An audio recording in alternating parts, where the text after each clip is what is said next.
अभी पिछली बार हमने बच्चन साहब की कुंडली को एनालाइज किया। एक्चुअल में हमने उनके जीवन को एनालाइज नहीं किया, अपितु उनके माध्यम से हमने कुछ सूत्रों को समझा, कुछ सूत्रों को सीखा कि कुंडली को किस प्रकार से देखा जाता है। अब जैसे कि मुझे अब आगे एक नेक्स्ट लेवल तक चीज को लेकर के जाना है इस कोर्स को, इसलिए बहुत जरूरी है कि आपको ये जो छोटे छोटे मामले हैं ये क्लियर हो जाएं। एक भाव का स्वामी कहाँ गया, कहाँ बैठा है, कौन किसको देख रहा है और इसके मायने क्या हैं, ये आपका कंसेप्ट अच्छे ढंग से क्लियर हो जाना चाहिए। अगर ये क्लियर नहीं हुआ तो आगे पढ़ाने का मुझे कोई लाभ नहीं मिलेगा और आप भी उस चीज का लाभ उठा नहीं पाएंगे। तो इसलिए एक एग्जाम्पल हम और लेकर के चल रहे हैं और ये एग्जाम्पल की आज हमें पूरी क्लास आप लोगों के माध्यम से ही हम इसको पूरा करेंगे। कुछ नए सूत्रों को भी सीखेंगे आज की क्लास में। तो आइए शुरुआत करते हैं नरेंद्र मोदी जी की कुंडली से। नरेंद्र मोदी जी की कुंडली जो हमें प्राप्त हुई है वो वृश्चिक लगन की कुंडली है। ये वृश्चिक लगन की कुंडली है। आप सभी लोग अपने कॉपी पेन पे इस कुंडली को बना लीजिए। मैं बोल रहा हूं, आप इसे लिख लीजिए और मैं एक एक व्यक्ति के साथ आकर के इंटरेक्टिंग क्लास बनाऊंगा। इसको पूछूंगा कि क्या आपको इसमें क्या चीज नई लगती है, क्या चीज है, उन चीजों पे हम लोग चर्चा करेंगे। वृश्चिक लगन की कुंडली है। लगन पर ही मंगल और चंद्रमा विराजमान है और 4th हाउस जहां पर 11 नंबर लिखा हुआ है वहां पर गुरु बृहस्पति विराजमान है। 5वें भाव में राहु विराजमान है यानी कि मीन राशि में। 10वें भाव यानी कि जहां पे नंबर 5 लिखा हुआ है शनि और शुक्र जैसे 2 ग्रह विराजमान है। कन्या राशि में यानी कि सूर्य, बुध, डाउनलोड केलंय वर्कशीट केतु, बुक्स मध्ये 3 ग्रह बैठे। आपने सभी ने ये जन्म पत्रिका बना ली। अब यहां पर देखने और समझने वाली बात यह है कि मंगल ग्रह यहां पर स्वग्रही हो गए। तो मैं जगदीश जी से कहूंगा, जगदीश जी आप अपने आप को अनम्यूट कर लीजिए एक बार। आपसे ही आज की कक्षा शुरू करते हैं, क्लास शुरू करते हैं। जगदीश जी सुनाई दे रहा है आपको? जी सर, नमस्कार। नमस्कार नमस्कार, मोस्ट वेलकम जगदीश जी। तो आप मुझे सिर्फ इतना बताएंगे जगदीश जी देख करके, लगन पर जो मंगल बैठा हुआ है ये कौन सा योग बना रहा है? ये चंद्र मंगल योग हो गया सर। चंद्र और मंगल दोनों एक जगह बैठे हैं और मंगल अपने ही स्वयं राशि के अंदर है। बहुत बढ़िया। तो हम इसे कहेंगे लगन का स्वामी लगन में ही बैठा है। लगन का स्वामी लगन के अंदर, और ये नहीं और आगे नहीं, जो मैं पूछ रहा हूँ वो बताना है। लगन का स्वामी लगन के अंदर है सर। तो इसको कौन सा योग कहते हैं जब लगन का स्वामी लगन में बैठ जाए? देखो भूल गए ना। लग्नाधिपति सर रोचक योग बनता। लग्नाधिपति योग। लग्नाधिपति योग बनता है। रोचक। हमेशा ध्यान रखना, कभी कभी ऐसा होगा एक भाव में कई योग बनेंगे और आपने उनको सभी को नोट करना है। और कमाल की बात है वो योग तो देखने में एक ही लगेगा पर उसके अलग अलग अलग अलग परिणाम नजर आएंगे आपको। तो आप नोट कर लें कि प्रथम दृष्टि लगन का स्वामी जब लगन पे है तो लग्नाधिपति योग बन गया। लग्नाधिपति योग का मतलब एक तो कुंडली के अंदर लगन का जो स्वामी होता है वो पूरी कुंडली का मालिक, ओनर की तरह काम करता है, एक्ट करता है, एक किंग की तरह कार्य करता है। और जब पहला भाव जो होता है ये कुंडली का सिंहासन है और जब वो व्यक्ति उस सिंहासन पर ही बैठ जाता है जो उसका अपना है, कुंडली के सर्वोत्तम स्थान, कुंडली का सर्वोत्तम स्थान जो है वो लगन है। और वहां पर उसका स्वामी स्वयं बैठ जाए, तो इससे ज्यादा पावरफुल स्थिति और क्या हो सकती है। सबसे पहले आपको टेक्निकल पॉइंट्स पर जोर देना पड़ेगा। लग्नाधिपति योग का मतलब स्वयंभू राजा, अर्थात वो अपने आप में पैदाइशी रूप से राजा है, उसके अंदर पैदाइशी रूप से राजा बनने का हुनर है। अब आप कह सकते हैं कि कुछ लोग ऐसे मिलेंगे जिनका लगन का स्वामी लगन में बैठा होगा पर वो राजा नहीं बने, तो उसका इन्वेस्टिगेशन हम फर्दर इन्वेस्टिगेट करेंगे भी क्या कारण है, तो कौन सी चीजें होती हैं जो इंसान को रोकती हैं। फिर वही वाली बात कि सलाह किसकी ले रहा है, लाइफ में कौन सा मार्ग पकड़ करके चल रहा है। कोई पूर्व जन्म के जो दोष होते हैं ना, ये इंसान को बड़ा तंग करते हैं और ये फंसा के बिठा देते हैं इंसान को। तो कहीं वो योग तो नहीं है जिससे आदमी फंस जाए।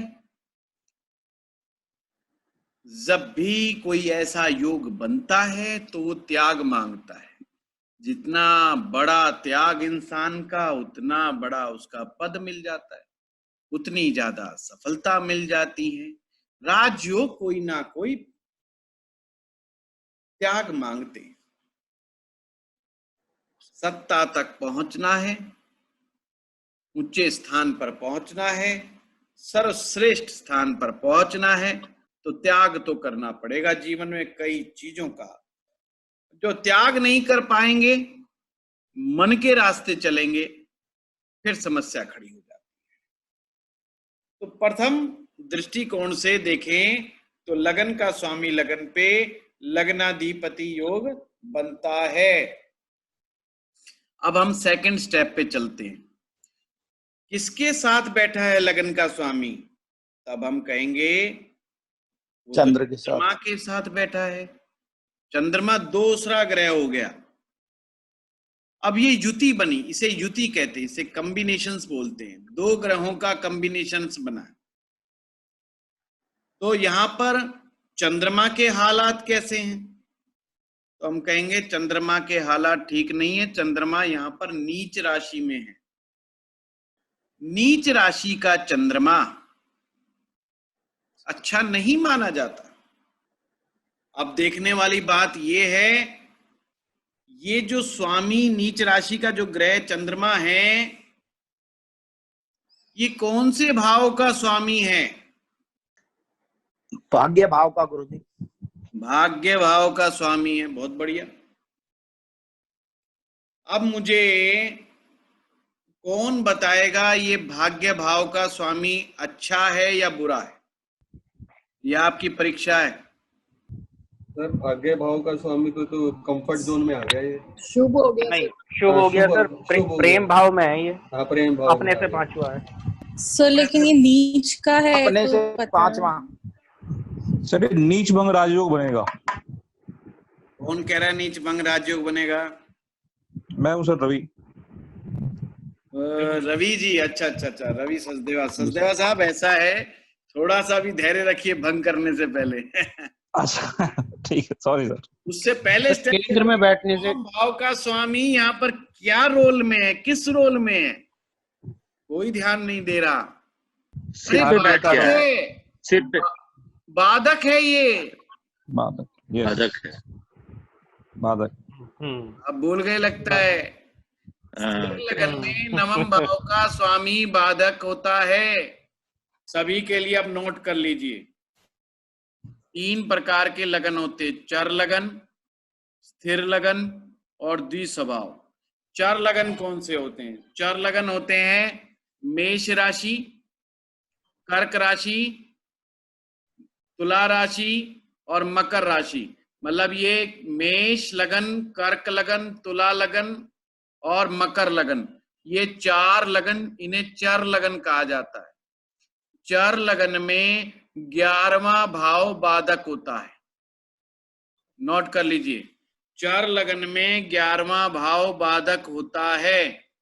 स्थिर लगन, स्थिर लगन होता है वृष लगन, सिंह लगन, वृष लगन, सिंह लगन, वृश्चिक लगन और कुंभ लगन, ये स्थिर लगन है। स्थिर लगन में नवम भाव बाधक होता है। ओके गुरुजी। द्विस्वभाव लगन, मिथुन लगन, कन्या लगन, धनु लगन और मीन लगन, यानी कि द्विस्वभाव राशियां जो होती हैं 3, 6, 9, 12, इनके अगर लगन होंगे तो सप्तम भाव बाधक होता है। और द्विस्वभाव लगन वालों की, जिनका मिथुन लगन है, कन्या लगन है, धनु लगन है और मीन लगन है, उनके लिए 7वां भाव ही मारक है और 7वां भाव ही बाधक है। यानी मारक और बाधक का रोल वही अकेला भाव का स्वामी ही रोल अदा करेगा। अब जैसे कि हम अभी सीख रहे हैं कि ये हम जिस कुंडली का एग्जाम्पल लेके चल रहे हैं वो वृश्चिक लगन की कुंडली है और वृश्चिक लगन स्थिर लगन है। स्थिर लगन में नवम भाव बाधक हो गया, तो नवम भाव का जो स्वामी है वो चंद्रमा है। नवम भाव का स्वामी चंद्रमा है, तो बाधक बाधीश कौन हुआ? बाधा कारक ग्रह कौन सा हुआ? चंद्र। यस, चंद्रमा बाधा कारक ग्रह हो गया। यहां पर वो बाधीश होकर के कहां बैठा हुआ है? लगन पर। तो ये अच्छा हुआ या बुरा हुआ? बिल्कुल सामान्य बुद्धि से बताना है, दिमाग नहीं लगाना टेक्निकल। नीच भंग हो गया या और खराब हो गया, बुरा हो गया सर। यस, बुरा हो गया। फिर से सूत्र समझ लीजिए। मार्केश ग्रह और बाधीश ग्रह, यानी कि बाधक ग्रह का स्वामी या मारक भाव का स्वामी जिस भाव में बैठेंगे उस भाव को थोड़ा डेंट मारने का प्रयास करते हैं और डेंट मार भी देते हैं। ये कंसेप्ट आपको क्लियर हो गया? नहीं हुआ सर। है जी? नहीं हुआ। क्यों नहीं हुआ ये बताइए। मार्केश का स्वामी और बाधक का स्वामी जिस भाव में जाएंगे उस भाव को परेशानी में डालेंगे। अब क्लियर हुआ? ठीक है। ठीक है जी। अब पर यहां पर एक अद्भुत घटना सा हो गई, मोदी जी के लिए बड़ी अच्छी घटना हो गई। क्या घटना हो गई कि ये ग्रह नीच का चला गया। अब सूत्र समझिए। जब बाधीश ग्रह और मार्केश ग्रह कमजोर हो जाएंगे, आपके मार्केश और आपके बाधक ग्रह स्ट्रॉन्ग नहीं होने चाहिए। भाई जो आपको मारने की क्षमता रखता हो वो मजबूत होना चाहिए क्या? बिल्कुल नहीं। जो आपके रास्ते में बाधा बने, बाधक का मतलब जो रास्ते में बाधा बने वही बाधीश है। जो बाधा डालने का प्रयास करे वही बाधीश है। जो आपके रास्ते को रोक करके खड़ा हो जाए, मार्ग को रोक करके खड़ा हो जाए, वही तो बाधीश है। तो वो कभी भी मजबूत नहीं होना चाहिए। क्या बताया था मैंने कि जो भी ग्रह नीच के हो जाते हैं वो अपनी शक्ति खो बैठते हैं, उनकी शक्ति समाप्त होती है, कमजोर होते हैं वो ग्रह। जब वो ग्रह कमजोर होंगे तो ये तो मोदी जी के लिए अच्छी बात हो गई कि जो ग्रह बाधक था वो ग्रह तो कमजोर हो गया, यानी नीच राशि में हो गया। अब आपको ये चीज क्लियर हुई। पर एक सूत्र को और समझ लीजिए। सबसे पहला रिजल्ट नीच के ग्रह का शुरुआत के दिनों में, शुरुआती समय में अपने नीच के ही इफेक्ट देगा। चंद्रमा की समय सीमा 24 वर्ष तक है। तो मोदी जी की कुंडली में ये चंद्र ग्रह 24 वर्ष की आयु तक अपना पूरा बाधक होने का रोल अदा करेगा। अब हम आगे बढ़ते हैं। अब सूत्र क्या कहता है? जो ग्रह नीच राशि में बैठा है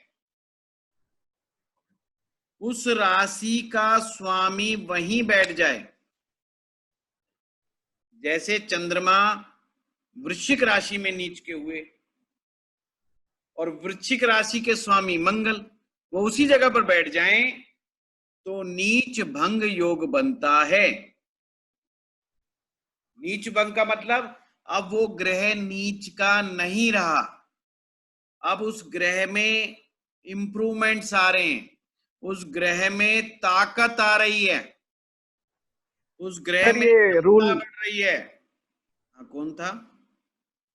सर अभिलाष सर। हाँ बोलिए विलास। सर अगर ये वक्री प्लैनेट हो तो भी अप्लाई होता है सर? ए भगवान, अभिलाष कहाँ वक्री के बीच में फंस गए? वक्री की अभी बात ही मत छेड़ो, अभी रुक जाओ। Okay sir. गुरुजी नीच भंग एक बार दोबारा समझा दीजिए। मंजीत बोल रहा हूँ। दोबारा समझिए, जो भी ग्रह नीच राशि में जाए, आपने देखना है जो राशि उस ग्रह को नीच में कर रही है, जैसे चंद्रमा को वृश्चिक राशि नीच की कर रही है, क्योंकि राशियों के पास ही पावर है, राशियों के पास पावर है किसी ग्रह को उच्च का बनाने की या नीच का बनाने की, ये राशियां के पास ही क्षमता है। तो जो ग्रह अपनी जिस राशि में नीच का होता है उस राशि का राशिनाथ अर्थात लॉर्ड ऑफ जोडिएक साइन अगर वो उसी जगह पर बैठा है, जैसे यहाँ पर वृश्चिक राशि का स्वामी मंगल, करेक्ट करेक्ट, तो वहीं पर बैठा है, उसी जगह पर बैठा है, मतलब उसी सेम हाउस में बैठा है, तो नीच भंग हो जाएगा। तो ये लगन से इसका कोई लेना देना नहीं है, ये सब जगह ऐसे ही होगा। ये किसी भी भाव में होता नीच भंग कर देता। ठीक है गुरुजी, ठीक है। बस लगन से तो हम ये कहेंगे जी अब ये टॉप मोस्ट जगह को पकड़ के बैठे हुए, ये कुंडली की सबसे पावरफुल जगह पर बैठे हुए। जी गुरुजी, हम ये कह सकते हैं।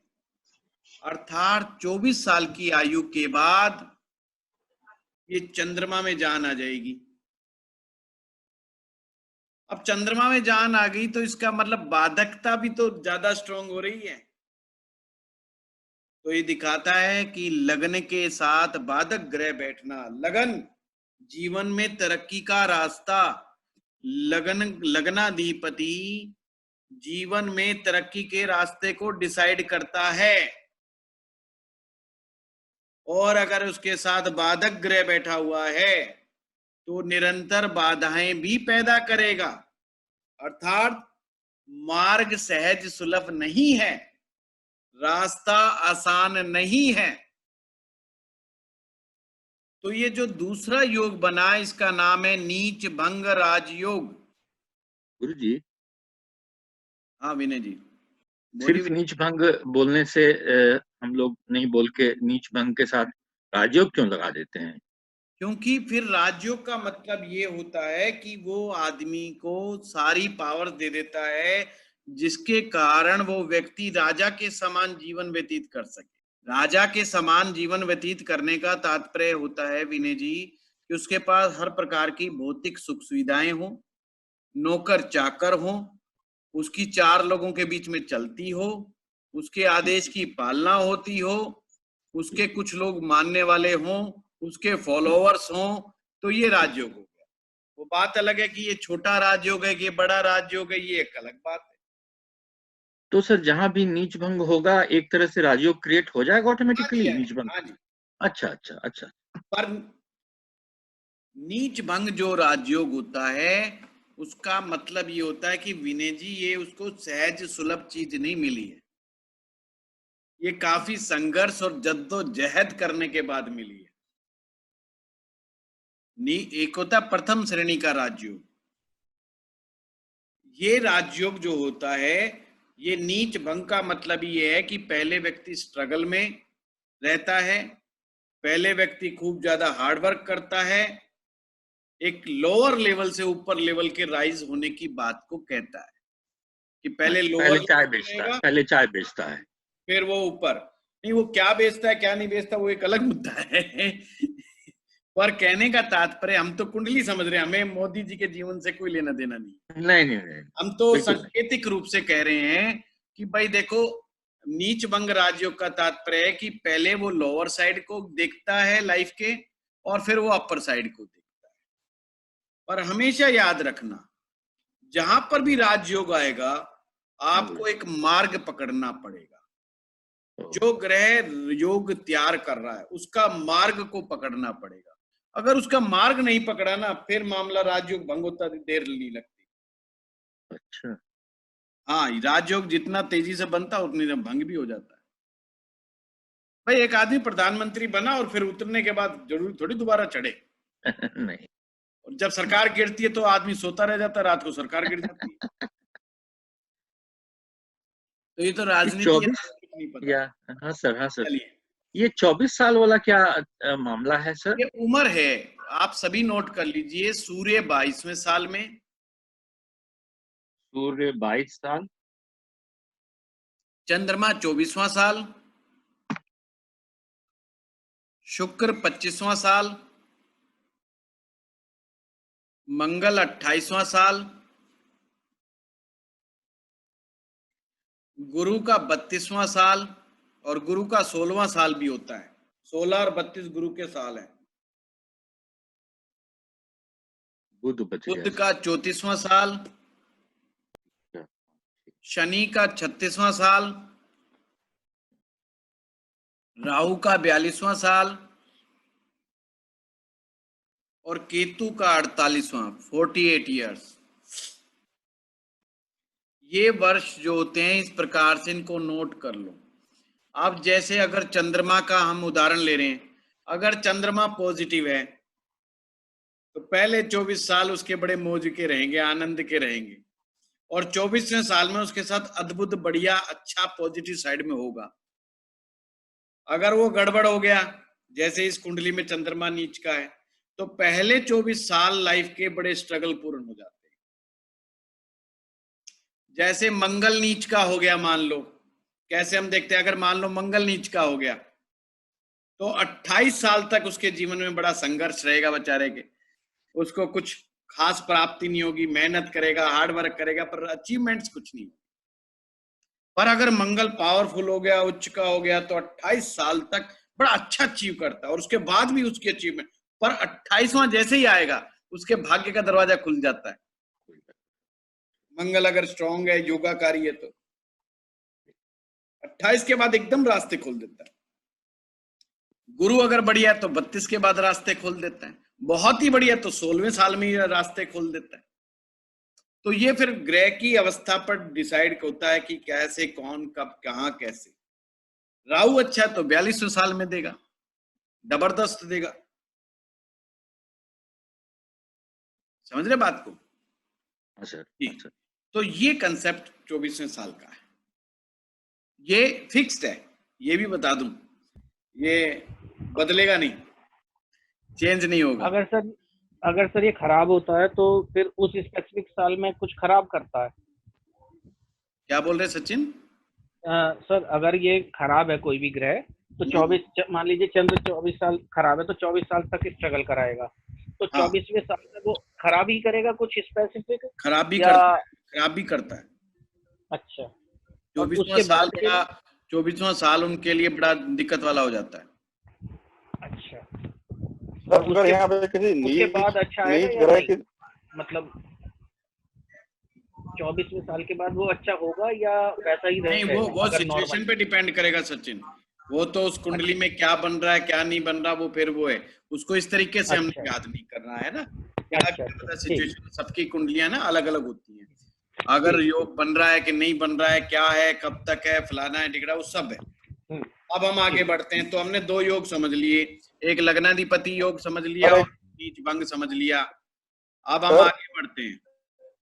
गुरुजी, सर एक छोटा सा प्रश्न था यहाँ पे।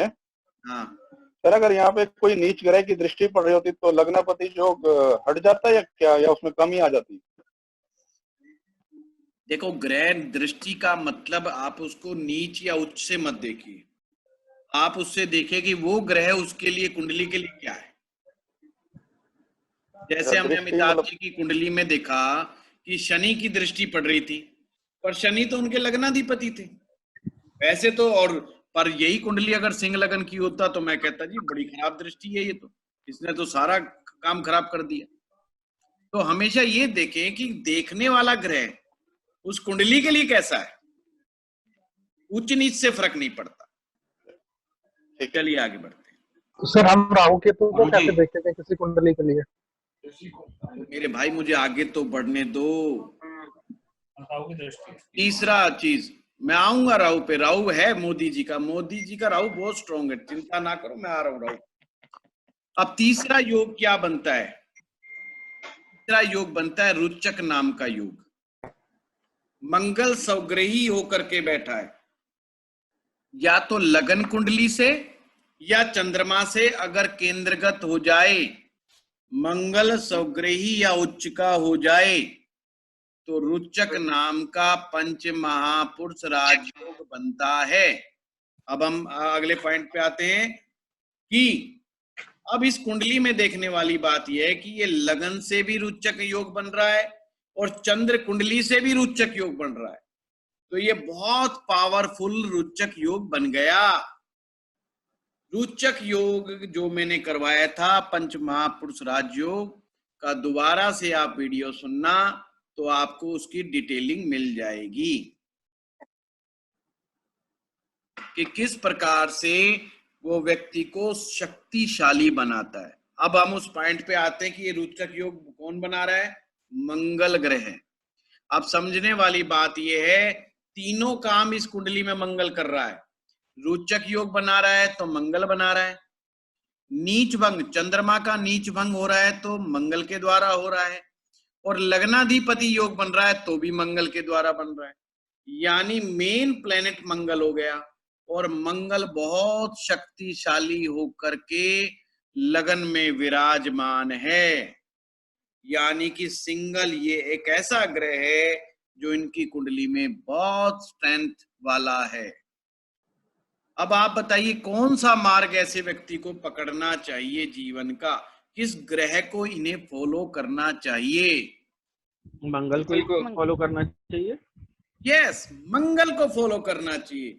राजयोग फॉर्मेशन देखिए, एक ही भाव है, उस भाव में तीन तीन राजयोग बन रहे, तो उस प्लेनेट को राउंड फिगर कर दिया जाए, उसको लाइफ में मंगल को पकड़ के चलना चाहिए।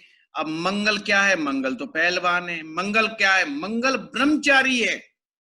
अगर ये अपनी मैरिज लाइफ को तोड़ करके नहीं जाते, अगर ये शादीशुदा जीवन व्यतीत करते तो इतना आगे नहीं जा सकते थे। ब्रह्मचर्य का जीवन अति आवश्यक हो गया, सेनापति की तरह रहना अति आवश्यक हो गया। ये संघ में एक यस मैन की तरह इन्होंने कार्य किया, तो संघ ने उनको ऊपर लेकर के आया, आरएसएस उनको ऊपर लेकर के आया। समझने वाली बात है। मंगल के बारे में मैंने बड़ा बारीक बताया था आपको डिटेलिंग कि मंगल यस मैन है। मंगल ऑर्डर रिसीव करता है और रिसीव करने के बाद उसको पूरा करता है आदेश को। इसीलिए मोदी जी जिस काम को अपने हाथ में लेते हैं उस काम को फिर ये करने में जुट जाते हैं। कोई भी बात इनके दिमाग में बैठ गई, किसी का करने का ठान लिया, उसके लिए अपना 100% लगाने का प्रयास करते हैं। इसीलिए ये व्यक्ति, ऐसे व्यक्ति जीवन में कामयाब हो जाते हैं। मंगल का मार्ग और क्या बताता है, और कोई क्या बताएगा मंगल के मार्ग के लिए क्या करना चाहिए? अगर कोई क्लाइंट आपके पास आ गया ऐसा, तो आप क्या उसे सजेस्ट शिव भक्ति, यंग एज में? शिव भक्ति मेंटेन करें, डिसिप्लिन मेंटेन करें। वेरी नाइस, बहुत अच्छा बताया। किसने बताया ये? शिल्पी सर। शिल्पी, बहुत बढ़िया, वेरी नाइस, बहुत अच्छा बताया। भक्ति करें सर, गुस्सा भी तो करेगा सर। जगदीश जी गलत है, मैंने आपने सुना नहीं ध्यान से। मैंने बताया था जब ग्रह उच्च के हो जाते हैं उनके अंदर नेगेटिव एसेंस खत्म हो जाता है, समाप्त हो जाता है। जब ग्रह नीच का होता है तो उसके नेगेटिव ट्रेट्स सामने आ जाते हैं। जब ग्रह पॉजिटिव होता है यानी उच्च का हो जाए या स्वग्रही हो जाए तो उसके नेगेटिव ट्रेट्स कम हो जाते हैं या समाप्त हो जाते हैं।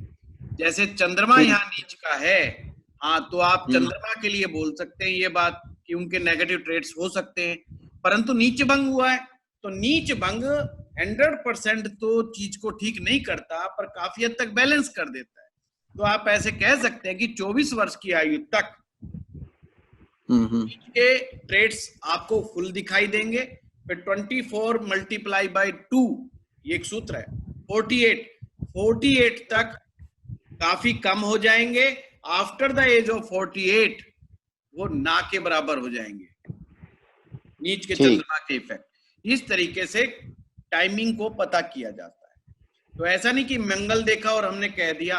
मैंने जब आपको रोचक योग कराया था, जब मैंने बड़ा डिटेलिंग बताई थी आपको कि जब आप किसी जनरल कर्नल से मिलते हैं तो उससे ज्यादा सॉफ्ट, उससे बढ़िया ढंग से बात करने वाला व्यक्ति आपको कोई नहीं मिलेगा। हाँ, वो वेल डिसिप्लिन्ड तो होते हैं और वो बेवकूफों की तरह गाली गप्ताल करने वाले नहीं होते। वो शराब भी पी रहे होंगे तो बड़ी लियाकत के साथ ड्रिंक करेंगे, और पीने के बाद भी आपके साथ गाली कुछ बकवास नहीं करेंगे। ऐसे नहीं कपड़े खोल के खड़े हो गए डांस कर रहे, वो चक्करों में नहीं पड़ेंगे आप।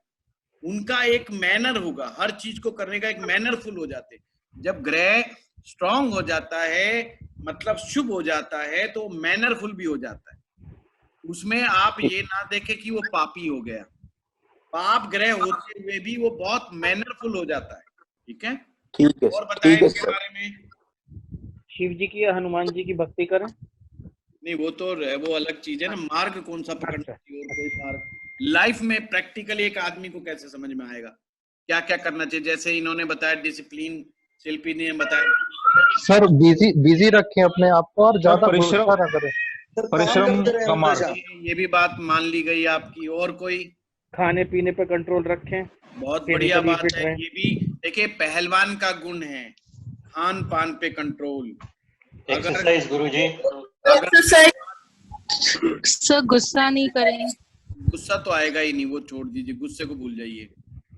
एक्सरसाइज सर बहुत अच्छा, मंजीत जी ने भी बताया। और अभी किसने बताया एक्सरसाइज? तैयबा सर। तैयबा ने, बहुत बढ़िया, वेरी नाइस। मंजीत जी और तैयबा ने, दोनों ने बहुत अच्छा बताया। ये जरूरी, ऐसे व्यक्ति को अपने जीवन में योग, exercise, physical hard work, physical activities ज्यादा से ज्यादा करनी चाहिए। अपने आप को बिजी रखना चाहिए, वेल डिसिप्लिन रहना चाहिए, मैनरफुल रहना चाहिए। ये सारे कार्यों को जब जीवन में अपनाएंगे तो ही ये व्यक्ति अपने जीवन में उस मंगल को ढंग से एक्टिवेट करते हुए लाइफ में सक्सेसफुल होंगे। बहुत लोगों की कुंडलियों में मंगल स्ट्रांग होता है, पर वो लोग मंगल के पाथ को फॉलो नहीं करते, यानी मंगल के मार्ग को फॉलो नहीं करते। इसलिए उनका मंगल बहुत ज्यादा अच्छे रिजल्ट्स नहीं दे पाता। मंगल को चाहिए ब्रह्मचर्य, मंगल को चाहिए डिसिप्लिन, मंगल को चाहिए एक्सरसाइज, मंगल को चाहिए मैनरफुल होना। ये बहुत बड़ी बातें हैं। और सारा दिन मशक्कत करते रहना, कर्म करते रहना, फिर आप देखिए रिजल्ट मंगल कितना अच्छा देता है। हाँ, वो बात अलग है कि धार्मिक रूप से हनुमान जी की पाठ पूजा और भगवान शिव की भक्ति बहुत अच्छा फल देती। हाँ शनि जी। सर, जिनका मंगल का नीच भंग हो गया हो, उनको नीच भंग होने के बाद ये पाथ फॉलो करना चाहिए सेम? बिल्कुल करना चाहिए शनि जी। नीच भंग का मतलब समझ लीजिए, अगर मंगल का नीच भंग हुआ है तो इसका तात्पर्य मात्र इतना है कि मंगल के नीच के इफेक्ट उनको 28 तक मिलेंगे। 28 दूनी 56, 56 तक जाते जाते काफी हद तक वो नीच का प्रभाव काफी कम हो जाएगा। 56 के बाद समाप्त के बराबर ही हो जाता है। पर उस समय मान्यता ये है कि मंगल की आयु ही खत्म हो जाती है। मंगल की एक्सट्रीम आयु जो है 28 है, और फिर 28 में आप 14 और ऐड कर लो, मतलब कि आपके 42 साल तक वो मंगल का एक टाइम पीरियड अच्छा खासा आप मान सकते हो कि प्रभाव रहता। मंगल का मतलब बाहुबल, ताकत, शरीर का बल, स्टेमिना, बॉडी स्टेमिना, ये रहता है। अब उसका नीच भंग हुआ, नीच भंग 28 के बाद एक्सरसाइज शुरू कर दो, और वो डिसिप्लिन और वो उन्हीं चीजों में लगा रहे, तो वो ज्यादा मच बेटर रहेगा, फिर मंगल अच्छा प्रभाव देगा। फिजिकल एक्टिविटीज कम कर दोगे मंगल डाउन हो जाएगा। फिजिकल एक्टिविटी बहुत जरूरी है। Very clear, thank you. चलिए, गुरुजी, हाँ गुरुजी, मंजीत जी। हमने मंगल दोष भी हमने आपने जब पढ़ाया था जी, तो उसमें भी हमने कहा था मंगल अगर फर्स्ट हाउस में होगा तो भी वो मांगलिक दोष बनाता है। तो क्या जी। वो इस सिनेरियो में क्या होगा गुरुजी? मंगलिक दोष मंजीत जी, अगर मंगल स्वग्रही हो या मंगल उच्च राशि में हो तो मंगल दोष स्वतः ही भंग हो जाता है, चाहे वो कहीं भी बैठा हो मंगल। अच्छा, ओके ओके, ठीक है गुरुजी, ठीक है, थैंक यू। हाँ सोनू भाई, सुन रहे हो? या आप ही के लिए लेक्चर आज का? बिल्कुल सुन रहा हूँ। और मैंने क्या है कि वो आपने जो कुंडली बना के दी थी ना, हाँ, मैं वही खोल के बैठा हुआ हूँ अभी। बस मैं देखते रहो। टैली कर रहा हूँ दादा से। हाँ, गीता जी बताइए आपका प्रश्न। हाँ जी सर, मुझे पूछना था कि जैसे आपने बताया ये सूर्य 22 साल तक, चंद्रमा 24 साल तक, तो सर इनमें अगर एक प्लेनेट अच्छा हो और एक प्लेनेट खराब हो तो 22 साल तक सूर्य अच्छे रिजल्ट देगा और चंद्रमा खराब रिजल्ट देगा और 24 साल तक। तो मतलब इसको गीता जी, कैसे, आपका प्रश्न ही गड़बड़ है। आप सोचिए, मुझे कैसे पता चलेगा कि कौन सा तो प्लेनेट खराब हो गया और कौन सा अच्छा हो गया? सूर्य अगर अच्छा हो गया और चंद्रमा खराब हो गया तो हाँ? 24 साल तक लाइफ खराब होगी और सूर्य नहीं की नहीं, 22 साल तक। लाइफ को नहीं जोड़ना, लाइफ को नहीं जोड़ना, आपने उस ग्रह के इम्पैक्ट को जोड़ना है। लाइफ तो लगन के ऊपर डिपेंड करेगी ना, पर वो इसके साथ क्यों जोड़ा हमने मोदी जी के साथ?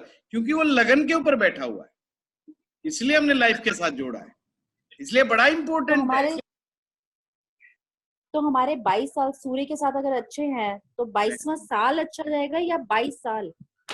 मैडम जी, दोनों ही बातें हो सकती है, 22वां साल भी हो सकता है और 22 साल भी हो सकते हैं। डिपेंड होता है लगन कौन सा है, कुंडली क्या है, उसके बगैर बोलना ठीक नहीं। अच्छा सर, एक चीज और, अगर हाँ बताइए गीता जी। सर, जैसे चंद्रमा से ही सारे योग बनते हैं, राजयोग, और चंद्रमा ही अगर नीच का हो तब भी सारे रोज राजयोग बनेंगे चंद्रमा से ही? चंद्रमा नीच का होने से एक अलग चीज बनती है, जब हम उसको देखते हैं तो वो उसकी बेचारे की वृश्चिक राशि है ना। हाँ जी, यहाँ ठीक है, वृश्चिक राशि वाला बंदा, वृश्चिक राशि वाला बंदा कहा जाएगा कि उसको बेचारे को राजा बनने का अधिकार नहीं है? भाई मेष राशि से लेके मीन राशियां हैं, तो वृश्चिक राशि का मतलब ये थोड़ी कि वो बेचारा राजा नहीं बन सकता, उसको भी राज्य भोगने का है। चंद्रमा का नीच का इम्पैक्ट वो अलग एंगल से हम कहेंगे, मन का एंगल, परंतु अगर कोई योग बनेगा तो उसको योग माना जाएगा। ठीक है सर, थैंक यू। और ये मत कहना कि चंद्रमा से सारे राजयोग बनते हैं, राजयोग बनाने में सूर्य का रोल बहुत बड़ा है। देखिए, ज्योतिष में बड़ा इंपॉर्टेंट है कि आप कितनी क्लैरिटी के साथ बात कह रहे हैं। अक्सर ग्रह का खराब होना, ग्रह का ताकतवर होना, ग्रह का कमजोर होना, ग्रह का अस्त होना, ग्रह का वक्री होना, ग्रह का मार्गी होना, ये सब अलग अलग बातें, इसको आप एक उससे नहीं कह सकते। अगर जैसे ही आपने पर्सन छोड़ दिया जी ग्रह वक्री का तो भाई मामला ही उल्टा हो गया ना, वो तो उसकी डेफिनेशन ही अलग हो गई। अब वो ग्रह वैसा ग्रह रहा ही नहीं, अब तो मामला ही दूसरा हो गया। इसीलिए जब आप प्रश्न करते हो तो इन बातों का ध्यान रखा करो। क्या होता है कि अब जिसे समझ है इस चीज की, अब मेरे जैसा आदमी तो अटक जाएगा ना, क्योंकि उसको तो फिर वक्री बोला तो वक्री की बात करनी पड़ेगी। अब वक्री की बात करूंगा तो इसके अलावा सारा पहले तो वक्र का कंसेप्ट समझाओ, वक्री ग्रह का क्या मायने है, तो वो समझ में आएगा। अदरवाइज वो वक्री ग्रह का मतलब ही नहीं समझ में आता। जिसे मैंने वक्री ग्रह को मैं आपको समझा चुका हूं कि वक्री ग्रह किस तरह से कार्य करते हैं। वक्रियों से घबराइए मत, वक्र की स्थिति को समझ लीजिए बस, वक्री करता क्या है बस उसी से समझ में आ जाएगा। अब आपने तो सिर्फ इतना अंदाजा लगाना है कि भाई हमारे लिए वक्री ग्रह पॉजिटिव है या नेगेटिव है। हाँ विनय जी बताइए। सर ये आज समझ लीजिए, कल मैं आरूढ़ लगन कराऊंगा तो इसलिए अगर किसी की स्थिति है पूछ पाछ के पूरा समझिए, क्योंकि है ना, ये बीच बीच में मैंने एग्जाम्पल इसलिए सेट किए हैं ताकि आपको समझ आ जाए चीज, ताकि आपको पता लग जाए कि कुंडली आखिर चलती कैसे, मतलब इसको समझा कैसे जाए, इसको पूछा कैसे जाए। चंद्रमा से 12वें और दूसरा कोई ग्रह नहीं है, तो केमद्रुम लगा यहाँ? बिल्कुल नहीं लगा। जब केमद्रुम कराया था, जब देखिए कि चंद्रमा से कोई ग्रह केंद्र में है या नहीं है, तो चंद्रमा के तो केंद्र में मंगल ही बैठा है और वो तो राजयोग बना गया, तो भंग हो गया। अच्छा, बिल्कुल निश्चित रूप से भंग हो गया। हाँ फातिमा। सर मैं तैयबा बोल रही हूँ। तैयबा, हाँ तैयबा जी बताइए। लगन का स्वामी राहु केतु के साथ किसी भी भाव में बैठे तो वो थोड़ा कंफ्यूजन हो रहा है सर मेरे को। लगन का स्वामी राहु केतु के साथ बैठे तो हाँ, तो क्या मतलब उसका इफेक्ट आता है? सिंपल देखिए, इफेक्ट की चिंता मत करो, अभी तो सिर्फ आप ज्योतिष में सूत्र मतलब उस पे लगन का स्वामी राहु केतु के साथ अगर बैठेगा तो क्या होगा। सबसे पहले आपने इस बात पे ध्यान देना है, लगन का स्वामी अगर राहु के साथ बैठेगा तो राहु की प्रवृत्ति को समझना है। राहु की प्रवृत्ति है कि वो सामने वाले ग्रह की ताकत को अपने साथ मिला लेता है और उसको कमजोर कर देता है, उस पर डोमिनेट करता है, उस ग्रह को कंट्रोल कर जाता है। तो एक प्रकार से जब आपका लगन का स्वामी और जब राहु कंट्रोल कर लेगा, और लग्नेश कौन है? आपकी कुंडली का मालिक। भाई सर्वे सर्वात जो था वो तो आपका लग्नेश था, जिसने आपको बचाना था, और वो आ गया राहु के कंट्रोल में। अब तो जो जीवन में करेगा राहु ही करेगा। तो ऐसे में क्या होता है कि राहु जीवन में उतार चढ़ाव बड़े लेके आता है, लाइफ में बड़े इवेंट्स क्रिएट कराता है, अनएक्सपेक्टेड रिजल्ट दे देता है, जिसकी जीवन में कभी उम्मीद नहीं की होती ऐसी ऐसी सिचुएशंस क्रिएट कर देता है। तो ये राहु की एक आदत है। अब मान लीजिए राहु ना होकर के लगन का लॉर्ड के साथ केतु बैठ गया, तो केतु क्या करेगा? केतु की क्या आदत है? केतु एक विध्वंसक प्रकृति का ग्रह भी है, और केतु अध्यात्म का भी बहुत बड़ा ग्रह है। इसको आप ऐसे समझने के लिए थोड़ा ये समझ लीजिए, एक्सट्रीमिस्ट प्लेनेट है। अगर पॉजिटिव साइड चला गया तो बहुत ज्यादा पॉजिटिव है, एक्सट्रीम लेवल पर पॉजिटिव है, और अगर नेगेटिव साइड चला गया तो बहुत एक्सट्रीम में नेगेटिव है। क्लियर हुआ तैयबा जी? और फिर आपका एक एक चीज की कहाँ बैठा है, किसके साथ बैठा है, किस भाव में बैठा है, फिर वो सब चीजें जुड़ती चली जाए। हाँ विनय जी। ये सर हम लोग बोलिए तैयबा जी। अध्यात्म तो क्लियर हो गया, लेकिन नेगेटिव किस वे में होगा? जैसे ये एक्सीडेंट है, चोट है, फिर ये सब चीजें भी देता है इस वे में, या और भी चीजें जुड़ी हुई है इसके साथ? एक्सट्रीमिस्ट का मतलब ये होता है कि देखिए, एक्सट्रीमिस्ट किसे मानते हैं आप लोग? एक्सट्रीमिस्ट वो होते हैं जो लोग अपनी जान को जोखिम डालने में परवाह नहीं करते।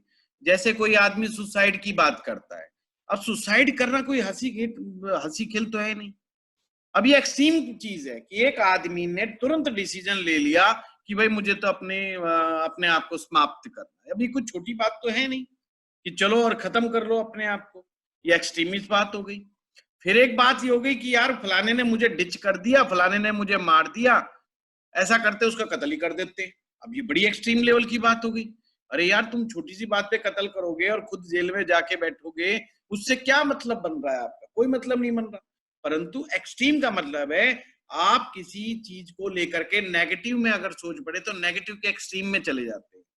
एक्सट्रीम का जाने का मतलब यह है कि उसके ऊपर लेवल तक आप प्रयास कर बैठते हैं, नेगेटिविटी के अंतिम छोर तक जाने की कोशिश रहती है, ये होता है। तो इसको अच्छा नहीं माना जाता इस संदर्भ में। Okay sir, thank you. हाँ विनय जी बताइए।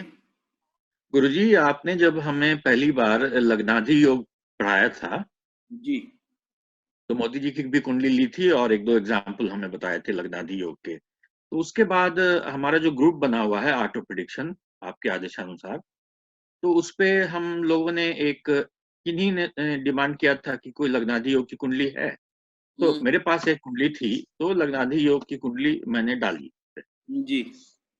धनु लगन की कुंडली है, लगन में गुरु बैठा हुआ है, साथ में ऊपर से राहु, लेकिन उसको बैठा हुआ है साथ में।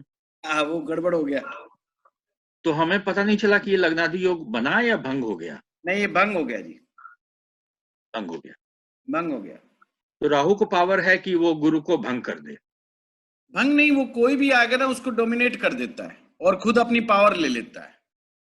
जैसे मान लीजिए, मैं समझाता हूं, जैसे आपको एक कमरे की चाबी मिली हुई है। जी जी। कमरे की चाबी मिली हुई है, आप उस कमरे में खोल के जब मर्जी आ सकते हैं, जा सकते हैं, रेस्ट कर सकते हैं। अब मैं एक किसी गुंडे व्यक्ति को भेज देता हूं और मैं ये कह के भेजता हूं कि आप विनय जी की परमिशन से अंदर घुसेंगे और विनय की परमिशन से ही जो भी एक्टिविटी करेंगे विनय जी की परमिशन से करेंगे। अब आपको क्या लगता है जो गुंडा होगा वो आपकी परमिशन लेगा क्या? एक बार वो पहले आते तो 2 कान पे थप्पड़ मारेगा और चाबी छीनेगा। वो कहेगा आज से चाबी मैं रखूंगा। तो परमिशन का तो सवाल ही खत्म हो गया ना अब आगे से। एक देसी एग्जांपल दिया, बहुत सिंपल। बहुत अच्छा। भाई वो आपसे परमिशन क्यों बार बार मांगेगा कि मैं सोफे पे लेटूं कि ना लेटूं, मैं फ्रिज में से पानी निकालूं कि ना निकालूं? क्यों वो बार बार करेगा? वो तो वैसे ही गुंडा है, बाहुबली है। वो आप कोई बैठा हो उसके लिए सारे, उसके लिए तो सबसे पहले वो कब्जा करेगा चाबी पर कि मुझे परमिशन लेने की जरूरत ही नहीं है। फिर परमिशन कौन लेगा? फिर तो आपको परमिशन उल्टा उससे लेनी पड़ेगी। जैसे वो फिल्म नहीं है MBBS, मुन्ना भाई MBBS, उसमें क्या होता है, वो बेचारा हॉस्टल में जाता है, संजय दत्त उसमें दिखाते हैं कि वो गुंडा होता है, बाहुबली होता है, और वो एक वो मरा सा पतला सा लड़का बैठा होता है उसके अंदर, वो बेचारा वो जाते ही उसके ऊपर कब्जा कर लेते हैं और उसको कहते हैं तू भी एंजॉय कर, पर जैसे हम कहें वैसे कर। तो बस वो उसी तरह का ही हो गई। अब उसके कमरे में घुस जाते हैं तो वो ऐसे ही करते हैं ये। राहु को गुरु सुधार नहीं देगा, राहु को गुरु सुधार नहीं देगा बेचारा।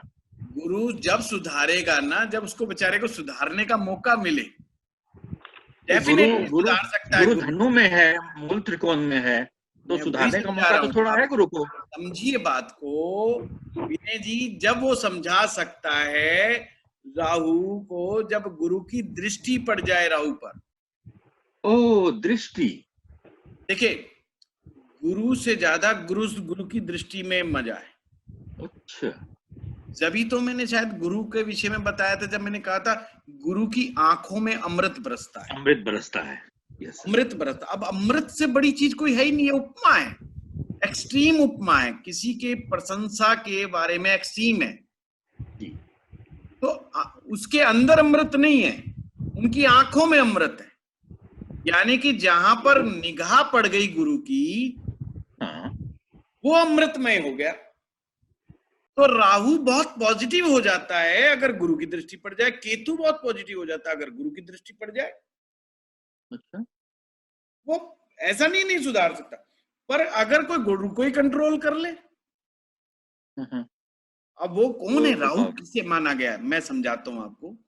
मदिरा पान करने वाला व्यक्ति यानी शराब पीने वाला व्यक्ति, मांस का भक्षण करने वाला व्यक्ति, मांस खाने वाला व्यक्ति, हर प्रकार के तामसिक कार्यों में लिप्त, अपने स्पाउस के अलावा अन्य लोगों के साथ संबंध बनाने वाला व्यक्ति, ये राहु के गुण हैं। राहु की ये भोजन है। राहु भोजन में मांस भक्षण करेगा, साथ में शराब पिएगा और इधर उधर रिलेशन बनाता फिरेगा। हिपिज्म, ही क्रिएट्स द हिपिज्म। वो किसी भी मान्यता को नहीं मानता, वो किसी ट्रेडिशन को नहीं मानता, वो किसी सीमा को नहीं मानता। वो कहता है ये सीमाएं जो ब्याह है, ये शादी है, ये समाज के बनाए हुए हैं, और जाओ मैं तो लात मारता हूं, तोड़ता हूं। मैं किसी शादी को नहीं मानता, मेरा जहां मन करेगा वहां जाऊंगा, जिसके साथ मन करेगा उसके साथ रिलेशन बनाऊंगा, जिस पे होता है जो मर्जी कर लो। ये राहु है। आप पॉइंट को समझे? इसीलिए इसको राक्षस प्रवृत्ति का ग्रह कहा गया है, इसको तामसिक प्रवृत्ति का ग्रह कहा गया है। इसमें तमस है। अब वो गुरुजी के ऊपर हावी हो गया। अब गुरुजी क्या करेंगे? गुरुजी फंस गए, बुरी तरह फंस गए। गुरुजी बचना तो बहुत चाहते हैं, परंतु क्या करें, फंसे पड़े। अब इसको आप ऐसे समझ सकते हैं कि ऐसे व्यक्ति के जीवन में, ऐसे व्यक्ति को समझना है तो ऐसे समझिए, ऐसे व्यक्ति के जीवन में कुछ लोग ऐसे आते हैं जो उसको जीवन में गलत रास्ते पे ले जाते हैं। हम गलत रास्ता हमेशा गलत नहीं होता, कई बार क्या होता है आपका कैरियर बदल देते हैं। वो क्या कैरियर बदल देते हैं, समझिए बात को। एक आदमी है डॉक्टरी की पढ़ाई कर रहा है, अच्छा, बड़ा अच्छा डॉक्टरी की पढ़ाई कर रहा है, उसको किसी ने आके कह दिया यार एक्टिंग सीख ले, तू तो एक्टर बहुत बढ़िया है। बंदा कहता नहीं जी मैं तो डॉक्टर बनूंगा, मैं एक्टिंग नहीं करूंगा। वो कहता पर तू है एक्टर। बंदे को थोड़ा थोड़ा समझ में आने लग जाता है यार तू एक्टर तो है। अब राहु का इफेक्ट होगा तो एक्टर तो अपने आप हो जाएगा वो, क्योंकि राहु से बड़ा कोई एक्टर नहीं। अब वो कहता है जी ठीक है भाई तू एक काम कर, तू डॉक्टर ही बन। अब राहु क्या समझा रहा है उसको, भाई तू डॉक्टर ही बन पर तू पार्ट टाइम एक्टिंग सीख ले। अब उसकी जान को जोखिम कर दिया, वो बेचारा पार्ट टाइम एक्टिंग सीखेगा। अब पार्ट टाइम एक्टिंग सीख रहा है, भाई जब सीख रहा है तो कुछ ना कुछ आएगा भी उसको। फिर जब वो सीख लेगा तो फिर वो कहीं प्रैक्टिकल भी करेगा, और कहीं प्रैक्टिकल करेगा तो कहीं ना कहीं उसका फोकस डॉक्टरी से हटेगा, तो वो लेकर डॉक्टर भी बन जाएगा। चलो उसने बड़ा पुरुषार्थ लगा दिया, बड़ी मेहनत लगा दी, शीर्षासन कर दिया उसने पूरा, बन गया डॉक्टर। परंतु एक्टिंग का बुखार उसको बार बार दिशा से भ्रमित करेगा, और कब वो अपनी डॉक्टरी छोड़ के कब वो एक्टिंग में घुस जाए और कब एक्टिंग छोड़ के डॉक्टरी में घुस जाए कोई पता नहीं। ये योग बना तो ना तो वो एक कामयाब डॉक्टर बना, ना ही वो एक कामयाब कलाकार बना, तो जान को जोखिम हो गया। ये राहु दिशा का परिवर्तन है। अब डॉक्टर संबित पात्रा नाम सुनते होंगे, राजनीति में बहुत अच्छा नाम लिया जाता है। आजकल वो भाजपा के प्रवक्ता है कई वर्षों से, और बड़ी तगड़ी डिबेट करते हैं, और डॉक्टरों की तरह तो बिल्कुल नहीं करते वो डिबेट, क्योंकि डॉक्टर सारे शांत रहते हैं, चुप रहते हैं। वो अपना सींग लगा दे के और एकदम भिड़ जाते हैं, जैसे कार्यकर्ता भिड़ता है। आपको जानकर के हैरानी होगी कि वो सर्जन डॉक्टर हैं, बहुत बड़े डॉक्टर हैं, बहुत बड़े सर्जन। और सर्जरी उस आदमी को मिलती है डॉक्टरी के फील्ड में जो टॉपर होता है, जो हाई रैंकर्स होता है, उसको सर्जरी का डिपार्टमेंट मिलता है। वो आगे सर्जरी की पढ़ाई एमडी में वो करता है, आप सभी जानते हैं। तो आप सोचिए वो बंदा पढ़ाई लिखाई में कितना स्ट्रांग होगा, और वो बंदा जाके राजनीति में आ गया, और राजनीति में आते आते अब कौन जानता है कि वो एक डॉक्टर बड़े अच्छे सर्जन है। लोग तो ने टीवी पे बैठा हुआ एक उसके रूप में देख रहे हैं ना। अब वो अच्छे सर्जन के रूप में बात नहीं हो सकती, जबकि वो प्रैक्टिशनर है। ऐसा नहीं कि करी और छोड़ के आगे, नहीं जी, प्रैक्टिशनर बंदा। और कहाँ गए राजनीति। राजनीति क्या है, राहु।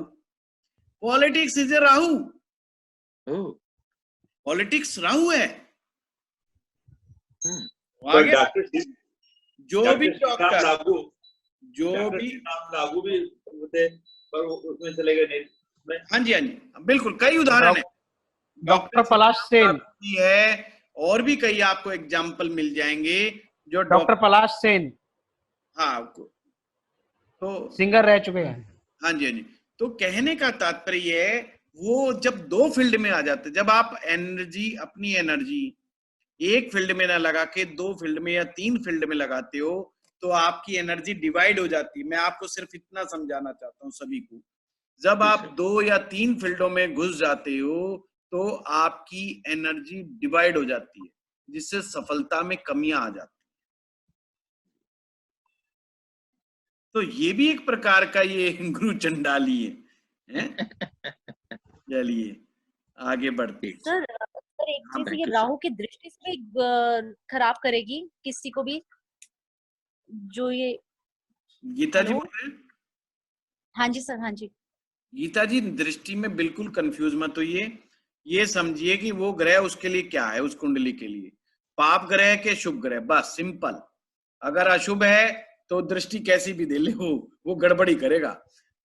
जो आपका दुश्मन है, जो आपका शत्रु है, आपसे कितना मर्जी मीठा बोल ले, प्रयास उसका यही रहेगा कि आपको नुकसान कैसे पहुंचाया जाए। और कुछ शत्रु मीठा बोल के नुकसान करते हैं, जरूरी नहीं कि आपके सामने आके लड़ाई झगड़ा करके ही होते हैं वही दुश्मन होते हैं, नहीं। वो तो बड़े प्यारे लोग हैं जो आपके सामने से लड़ लेते हैं, वो बड़े प्यारे लोग होते हैं, वो खराब लोग नहीं होते।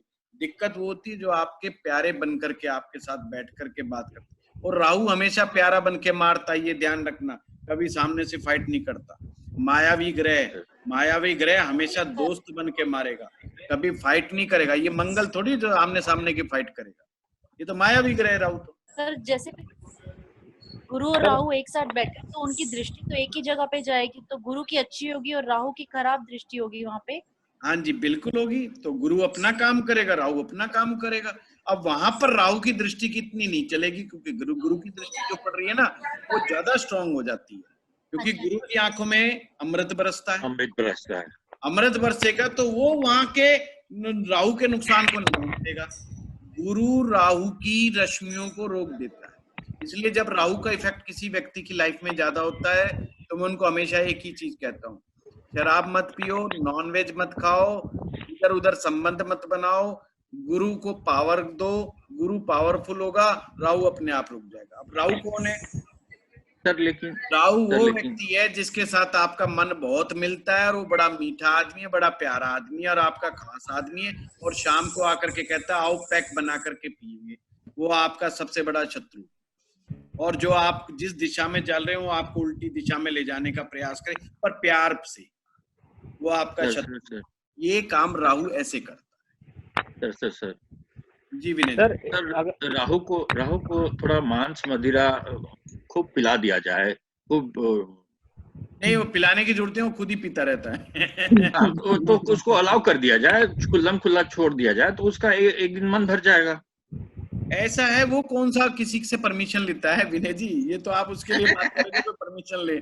मैंने अभी वो मांस भक्षण करते करते, शराब पीते पीते, वेश्यागमन करते करते वो पक जाएगा।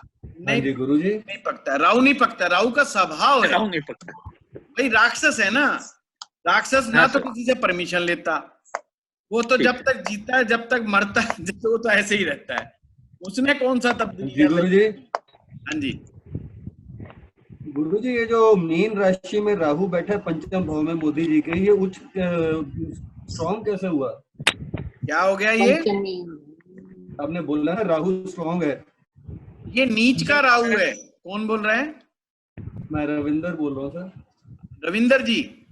हाँ जी। हाँ रविंदर जी, हाँ ये मीन, देखिए मीन राशि में केतु बहुत बढ़िया होता है। मैं वही तो कह रहा हूँ, आपने बोला था स्ट्रॉन्ग है, तो मैं वही सोच में पड़ा हूँ बड़ी देर से भी स्ट्रॉन्ग। नहीं रविंदर जी, सोचने की क्या बात है? अभी तो बताइए कि भाई स्ट्रॉन्ग, ग्रह को स्ट्रॉन्ग कहना वो अलग बात है, नीच का कहना अलग बात है, मतलब नीचता में स्ट्रॉन्ग हो गया हो, बकरी अलग बात है। मैंने स्ट्रॉन्ग कहा है, मैंने शुभ थोड़ी कहा है। मैंने मजबूत कहा है भाई। त्रिकोण में पंचम भाव में राहु मजबूत हो जाता है। मजबूत है, मैंने मजबूत शब्द कहा। हाँ जी, आपने मजबूत बोला भाई। आपसे किए, राहु का काम है प्लानिंग और स्ट्रेटेजी बनाना। अब वो मजबूत है जब ही तो उनकी प्लानिंग और स्ट्रेटेजी बड़ी जबरदस्त होती है। आप देखिए कांग्रेस अभी तक घुटने रगड़ रही है इनके सामने, आज तक ऐसा नहीं हुआ। ये ऐसा पहली बार नहीं हुआ कि कांग्रेस के अगेंस्ट कोई सरकार आई है। कई बार देश में कांग्रेस की सरकार गई है और एंटी कांग्रेस गवर्नमेंट्स बनी है, पर किसी ने भी ऐसा पानी नहीं पिलाया जैसे इन्होंने पिला रखा है। प्लानिंग इनकी स्ट्रॉन्ग हो गई, planning and strategy, planning and strategy. तो ये चीज, और ऊपर से ग्रह नीच का मतलब और काबू ना आए बंदे के। भाई देखिए काबू का क्या मतलब है? आप डाल वो पात। नीच के राहु का मतलब क्या है? गजब का एक्टर, मतलब जो किसी भी तरीके से काम है, जिसको रोना आता हो, हंसना आता हो, ड्रामा करना आता हो, नौटंकी कर, हर चीज में संपूर्ण संपन्न। और उसके बाद ये नवम भाव को देख रहा है कुंडली के। भाई पंचम क्या है? पंचम आपका एक्टिंग, क्या बात है? Acting entertainment. और पंचम इज ए पब्लिक। लेकिन त्रिकोण में शुभता होती है और गुरुजी सेंटर में स्ट्रॉन्ग होता है, ये कल बात हुई थी। बिल्कुल राहु के मामले में नहीं हुई थी। मैंने कहा त्रिकोण शुभता देते हैं, तो त्रिकोण का मालिक पंचम का गुरु है, तो गुरु यहाँ शुभ है इस कुंडली के लिए। त्रिकोण का मतलब ये है। अब यहाँ पर आप देखिए त्रिकोण में पांचवें भाव में, अगर हमेशा ध्यान रखना, तीसरे भाव में, पांचवें भाव में, छठे भाव में, 11वें भाव में और सिचुएशनली 10वें भाव में। 10वें भाव में गड़बड़ ज्यादा करता है, फिर भी आप कई सिचुएशन ऐसी आएंगी जहां पे राहु स्ट्रांग हो जाता है। सर एक चीज आपने बताई कि गुरु की दृष्टि में अमृत बरसता है।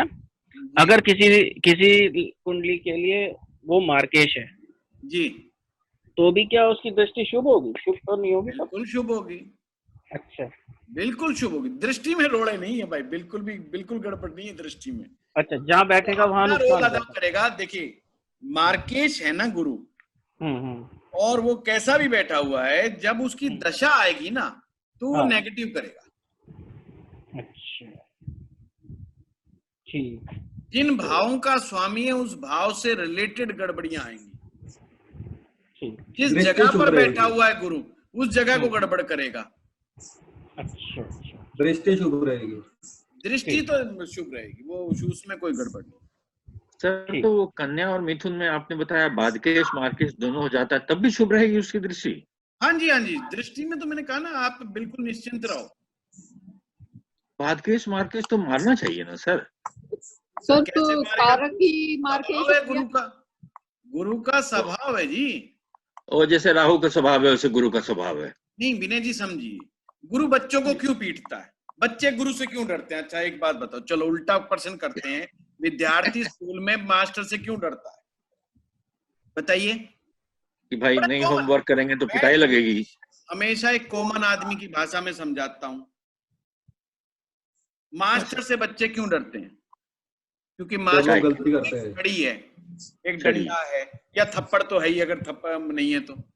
आप पुराने युग को याद करो, अभी आजकल के नहीं समझना, या हम वो लोग उसी युग के हैं। इंग्लैंड के उसको मत समझना। आपने अपने हिंदुस्तान में शिक्षा दीक्षा ग्रहण करी, उसको याद करो। सर हमने बहुत मार खाए हैं। हाँ मार खाए ना, सबने खाया। और बच्चे डरते हैं मास्टर से। क्यों डरते हैं? इसीलिए डरते हैं कि वो मारता है। पर क्यों मारता है? जब बच्चा बड़ा होता है उसको जब याद आता है, जब उसको समझ आती है कि मास्टर क्यों मार रहा था, फिर कहता है मास्टर सही मारता है। जब उसका बच्चा पिटता है ना तो वो कहता है कोई बात नहीं, मास्टर जी ने पीटा, कोई बात नहीं। हमारे एक बनिया था, हमारे नारनौल की बात बताता हूँ, उसके बच्चे को पीट दिया तो मास्टर जी उसकी गली से गुजर रहे थे, तो उसके लड़के ने कहा, वो स्कूल में पिटा, उसने अपने बाप को कहा, लाला को, कि पापा पापा, जोर के बोला पापा पापा देखो मास्टर जी ने आज पीटा, आज आप इनसे लड़ो, इनसे कहो कि मुझे ना पीटे। तो मास्टर जी ने भी सुन लिया, बाप ने तो सुन ही लिया। अब मास्टर जी बोले हाँ भाई क्या बात। अब मास्टर तो पुराने जमाने के रोब में रहते ही थे भाई, वो तो एकदम अपने आप में ही पूरा सम्मानित पद है उनका। तो बाप उसका हाथ जोड़ के खड़ा हो गया। बनिया आदमी था, समझदार आदमी था। बोला बेटा तुझे मारा? बोला पांव छू। उन्हें पांव छू लिया लड़के ने, कि बाप कह रहा है, अब तो कह रहा बेटा आज तो तेरा जीवन सवर गया जो इसने पीटा। बोला मास्टर जी एक हाथ तो रोज लगा ही दिया करो इस पे, मेरे नाम का एक हाथ लगा दिया करो। और बोला जी आपको हाथ जोड़ करके मैं कहता हूं, इसके लगाते रहा करो, ये जो आप प्रसाद देते हो ना, यही इसका जीवन संवारेगा। मतलब वो मास्टर ने ये बात अगले दिन हमें बताई। मतलब वो मास्टर जी हैरान हो गए कि इस बंदे ने क्या बात कह दी। और एक शब्द तो सोचो कि मास्टर जी बच्चा क्या कह रहा है। जैसे कई माँ बाप बड़ी बेवकूफी कर दे, अजी बच्चा डर जाएगा, बच्चा स्कूल नहीं जाएगा, बच्चा ये हो जाए। भाई क्या जोड़ते, वो हाथ जोड़ के खड़ा हो गया और खुद मास्टर जी ने उसके पांव छू लिए, बाप ने। वो कहते हैं तो आशीर्वाद है, मास्टर मार रहा है, इसका मतलब मेरा बच्चा जीवन में कामयाब होगा ही होगा, कि गुरु कृपा बरस रही है उसके ऊपर। गजब की बात। मुझे आज तक वो स्टोरी याद है, हम 9th में 9वीं क्लास में पढ़ते थे। क्या अद्भुत घटना। ये जब हमने, अच्छा एक पुस्तक है त्रिक भवनों की गाथा, त्रिक भवनों की गाथा, ये पंडित कृष्ण अशांत की बुक है, पढ़िएगा उस बुक, बड़ी अच्छी स्टोरी की तरह है ये। अमृता प्रीतम राइटर हैं और उन्होंने ये मिलकर के लिखी है। अमृता प्रीतम ग्रहों के बारे में, सितारों के बारे में भी अच्छा खासा लिखती, तो उन्होंने ज्योतिष पे ये पंडित कृष्ण अशांत बड़े ज्ञानी व्यक्ति, और लाल किताब पे बड़ा अच्छा लिखते थे। लाल किताब की बड़ी अच्छी प्रैक्टिस थी। तो बड़ा अद्भुत चीजें उनके, मतलब सूत्र बड़े अच्छे हैं, ऐसी बात नहीं। तो आप भी पढ़ेंगे तो आप समझ में आएगा। तो वो वाली बात है कि जो मास्टर कभी पिटाई भी करता है ना विद्यार्थी की, तो उसका उद्देश्य बड़ा शुभ होता है। उसका उद्देश्य उस बच्चे को जान से मारना नहीं है, उस बच्चे के कैरियर को खराब करना नहीं है। इसलिए कभी भी टीचर विद्यार्थी को ऐसी सजा नहीं देते जिससे उसका कैरियर बिगड़ जाए। मास्टर कितना मर्जी पीट ले, पर हमेशा ये चाहता है कि ये स्कूल में आए और ये पढ़ जाए किसी तरह। उसके पीछे उसकी मंशा होती है डिसिप्लिन में रहे और पढ़ाई करे। अब मास्टर जो है उन लोगों को, उन बच्चों को बड़ा प्यार करते हैं जो अक्सर डिसिप्लिन में रहते हैं और आज्ञाकारी, उनके ऊपर उनकी बड़ी विशेष कृपा बरसती। तो ये तो एक सिंपल सामान्य गुरु को आप अपने मतलब टीचर से समझ सकते हैं। और टीचर मेरे ख्याल से टीचर जैसे एक बड़ा अद्भुत बात है कि मैं जो है जब स्कूल से निकल गया, मुझे एक स्कूल के टीचर मिले, मेरी शादी हो रही थी, मैं मेरी वाइफ जा रहे थे और हम बाइक के ऊपर थे। तो हमने बाइक खड़ी की और मैं एकदम से भागा, मेरी बिल्कुल न्यू मैरिड था मैं, और मैं भाग करके मैंने उनके चरण छुए। तो मैंने अपनी वाइफ को इशारा किया पाँव छुओ, तो गुरुजी हैं और हमें पढ़ाते थे। तो गुरुजी बड़े प्रसन्न हुए, उन्होंने एक बात कही, बोला बेटा तूने देख बीच में बाइक खड़ी करके सड़क के ऊपर तूने सिर्फ मुझे देखा, मैंने तुझे नहीं देखा, तूने मेरे पाँव छुए, तू जिंदगी में बहुत जो है ना तेरे को सम्मान बहुत मिलेगा अपनी लाइफ में। और उन्होंने दिल से हृदय से मुझे आशीर्वाद दिया। वो बात मुझे आज भी बड़ी याद है। वो देखो कहाँ फलित चीजें होती हैं। आज मैं मंगला साहब से बात कर रहा था, मुकेश जी से मैं यही कह रहा था, देखिए और लोगों से भी मैं कह रहा था कि देखो मुझे बड़ा परमेश्वर ने सम्मान बड़ा बख्शा है और मुझे मेरे स्टूडेंट्स, मेरे विद्यार्थी मुझे बड़े अच्छे मिलते हैं और मुझे बड़ा सम्मान देते हैं। ये अब ये गुरुओं का कहीं आशीर्वाद कहाँ फल जाए कुछ कहा नहीं जा सकता विनय जी। कुछ लोगों का, कुछ मेरे टीचरों का दिए हुए आशीर्वाद, मेरे गुरुओं के दिए हुए मुझे आशीर्वाद मुझे आज भी याद है और मैं देखता हूँ सारे के सारे फलित हुए। कमाल की बात है मतलब एक का किसी का आशीर्वाद नहीं हुआ। और हमारे एक टीचर तो ऐसे थे, वो एक लड़का था, उसको कहते थे तू जाके तू दही बड़े बेचेगा, और कमाल है वो आज भी नारनौल के मानक दही बड़ा बेच रहा है। मैं कई बार बड़ा अद्भुत है, मैंने कहा कमाल है। और सिंपल टीचर, कोई मतलब कोई ऐसे कोई स्पिरिचुअल व्यक्ति नहीं। तो ये जो जिसको रोल मिला है ना टीचिंग का, ये कोई अद्भुत लोग होते हैं साहब। ये इनसे बस प्रणाम करके, और मैं तो कहता हूँ इनकी आंखों में रहने में ही फायदा है, इनके साथ गुला मस्ती करने का कोई फायदा नहीं है। बड़ा अद्भुत है ये। और इस विज्ञान के द्वारा, इस सब्जेक्ट के द्वारा ही हमें ऐसी अद्भुत बातें पता लगती है। मैं कई माँ बाप को देखता हूँ जा करके टीचरों के साथ गुला मस्ती करने लग जाते हैं। भाई क्या मतलब है? टीचर उसका बुरा नहीं चाहता। देखिए सच्चा अध्यापक, सच्चा गुरु कभी विद्यार्थी का बुरा नहीं चाहेगा, स्वप्न में भी नहीं, स्वप्न में भी नहीं। तो आप सोचिए उसकी दृष्टि में गड़बड़ कैसे हो। उसको रोल मिला है, गलत रोल मिला है उसको, परंतु उसकी मंशा अंदर से वही क्लियर कट है कि मैंने बंदे को सुधारना है। उसकी रोल, उसकी सीमा, उसकी मतलब उसका नियत ही उसकी ठीक है, नेक नियत है, उसकी नियत खराब नहीं है। गुरुजी हम लोग को सुधार दीजिए गुरुजी। नीति और नियत बहुत बड़ी चीज है। नीति से भी बहुत बड़ी चीज नियत है। अगर नियत साफ सुथरी है, नीति नहीं भी है तो भी बंदा गलत नहीं करेगा। और नियत खराब है तो कोई नीति काम ही नहीं आएगी। भाई नियत ही खराब हो गई तो नीति क्या करेगी उसके सामने? वो तो जब मर्जी पलटी मार के बैठ जाएगा, क्या कर लोगे आप? और बिना नियम के भी व्यक्ति, जो नियत जिसकी साफ होती है, वो गलत कार्य नहीं करता। सिंपल सी बात। ऐसे ही गुरु ग्रह हैं। देखिए ज्योतिष को जितना आम इंसानों की तरह सीखेंगे ना आप लोग, ऐसा समझिए अपने घर के मेंबर की तरह ग्रहों को, फिर बड़ा अच्छा समझेंगे। अपने बेटे को देखिए, अच्छा ये सिंह लगन का है, अच्छा तो ये तो ऐसा है, अच्छा ये कर्क लगन का है, ये तो वैसा है, अरे ये तो धनु लगन का है, अच्छा ये ऐसा है। फिर आप वही, वो तो साक्षात आपके ग्रह आपके घर में। हाँ सर, आपने बताया था कि शुक्र को सुधारना है तो पत्नी को प्रसन्न होनी चाहिए। हाँ बिल्कुल होनी चाहिए। अक्सर होती नहीं, ये दिमाग में वहम होता है इंसान के, वो भी बात है अद्भुत। ये इंसान का वहम है, ये मर्द का वहम है कि वो स्त्री को मेरा एक क्वेश्चन था, तो वो एक अलग कंसेप्ट है, पर फिर भी उसको अपनी तरफ से प्रयास जारी रखने चाहिए। हेलो गुरुजी, शिल्पी बोल रही हूँ। हाँ शिल्पी जी बताइए। गुरुजी अगर जैसे सूर्य लगन कुंडली हो और उसमें जो सप्तम हाउस जैसे शादी का होता है वहां का कारक शुक्र है वो नीच का हो जाए और वहां राहु बैठ जाए तो ये क्या मैरिज लाइफ में प्रॉब्लम देता है फिर? डेफिनेटली शिल्पी, पहली बात तो कारक ही गड़बड़ हो गया, कारक ही आपने कहा जी खराब हो गया।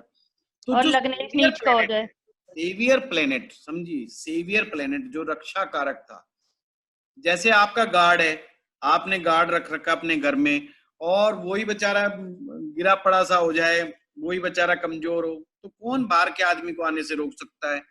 तो दो मियां बीबी के बीच में तीसरे की एंट्री नहीं रोकी जा सकती अगर सेवियर प्लेनेट कमजोर है तो। और ऊपर से राहु जैसा ग्रह आ जाए जिसको किसी परमिशन की जरूरत नहीं, वो तो खुद थर्ड पार्टी।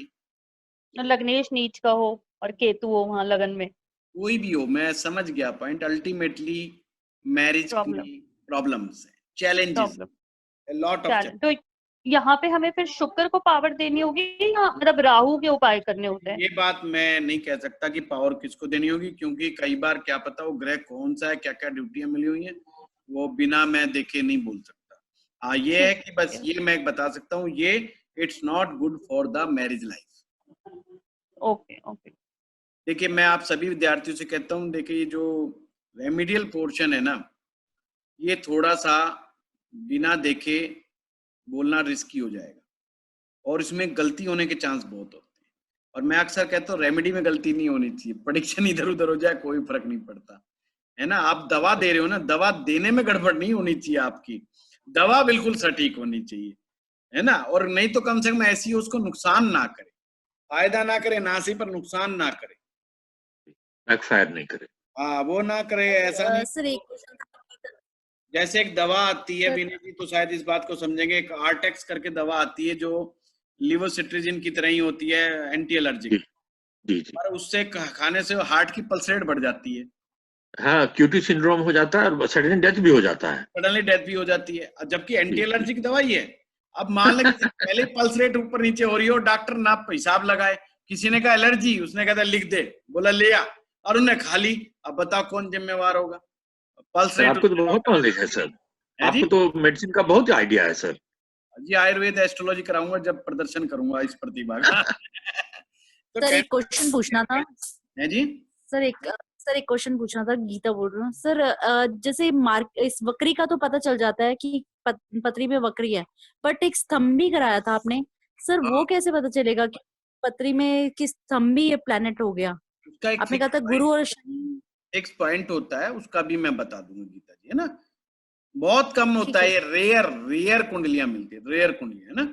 फिर भी वो है ना, वो डेफिनेशन कराना है तो इसलिए बताना जरूरी होता है कि कल को आप भी टीचर बन जाओ और कोई स्टूडेंट उठा के, शरारती स्टूडेंट भी तो होते हैं ना क्लास में, जिनका मेन मकसद होता है मास्टर जी को आज फंसाना है। देखिए विद्यार्थी कई प्रकार के पाए जाते हैं, जिनका मेन मकसद होता है कि भाई ये क्लास किस तरह डिस्टर्ब हो जाए, मास्टर जी से ऐसी बात पूछ लो कि जो मास्टर जी बेचारा चक्कर काटता रहे, हैं? तो ये मैं बढ़ाता सारी बात हूँ ताकि कल को आप टीचर बनो तो आप ये ना कहो अरे ये तो आया ही नहीं था, ये क्या चीज थी, क्योंकि अक्सर ये इसका वर्णन पुस्तकों में भी नहीं होता, तो कि उसको छोड़ दिया जाता है, ये भी मैं मानता हूँ इट्स रेयर। चलिए सर, यहाँ पर मोदी जी की कुंडली में गुरु जो है ये मार्केस की रोल में आएंगे या पंचमेश में, मतलब मैलेफिक आएंगे या बेनिफिक होंगे सर? यहाँ पर ये मैं समझा नहीं कौशल, क्या कह रहे हो? सर मोदी जी की कुंडली में जो गुरु हैं, हाँ? ये मैलेफिक प्लेनेट में आएंगे या बेनिफिक में आएंगे? क्योंकि बेनिफिक में तो 12 जहाँ पड़ा है पंचमेश में बैठे हैं तो उसके अकॉर्डिंग तो बेनिफिक है, लेकिन बेनिफिक ही आएगा, बेनिफिक आएगा। अगर आपने देखा हो कि जब हम विचार करेंगे ना दशाओं में, तो जो लगन का परम मित्र होगा वो सेकंड हाउस का जो लॉर्ड होगा, अगर वो लग्नेश का परम मित्र हो जाता है तो फिर वो मार्केश का रोल अदा नहीं करता, तो गुरु यहाँ पर शुभ माना जाएगा। ठीक है सर, धन्यवाद। Okay thank you. केतु किस भाव में स्ट्रॉन्ग होता है? केतु किस भाव में स्ट्रॉन्ग होता है? राहु देखिए किस भाव में, राहु देखिए किस भाव में स्ट्रॉन्ग होता है, बस उसका उल्टा केतु वहां पे स्ट्रॉन्ग होता है। Thank you to all. Thank you sir. प्रणाम गुरुजी।